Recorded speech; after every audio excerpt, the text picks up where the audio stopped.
तिरंगा ध्वज खर तर आपण आज एका न होऊन झालेल्या मुख्यमंत्र्याच्या कार्यकर्तृत्वाला आदरांजली अर्पित करण्यासाठी माझी मसवड नगरी चित जमलेले सर्व पक्ष जातभेद भेदभाव सर्व टाळून प्रत्येक जण सांगायला गेले तर सांगतील पतंगराव कर्मांची स्टोरी तर बाबा ते अगोदरचे 2-3 वेळा राहिलेले मंत्री आहेत सलग 7 वेळा निवडण्याचा विक्रम त्यांनी केलाय. काही लोक सांगतील भारतीय विद्यापीठ त्यांनी उभा केले, कोणीला कारखाना उभा केलाय, उदगीरची सुदगीर उभा केले.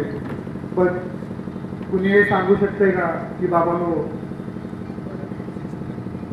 त्यांनी शाळेचे तिकीटचे पैसे वाचवण्यासाठी दोन्ही भाव मोहन दादा आणि पतंगराव कदम साहेब हे सोनसर ते कुंडल चालत पायपीट प्रवास करायचे.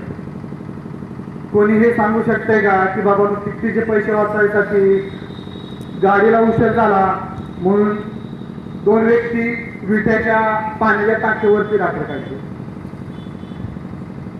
खर तर त्यांचा प्रवास चालू झाला 1944 साली त्यांचा जन्मदिन झाला.